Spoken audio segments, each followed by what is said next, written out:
Kali ini kami akan menghadirkan ini salah satu talenta muda, artis cilik yang pernah mengharumkan nama Sreka di kontes dangdut muda-mudi.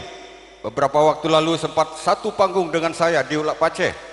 Aku sempat jadi MC di Ulak Pace berapa kali. Ade Lia dari Sreka. Oke, berikut sampai dengan 6 bulan.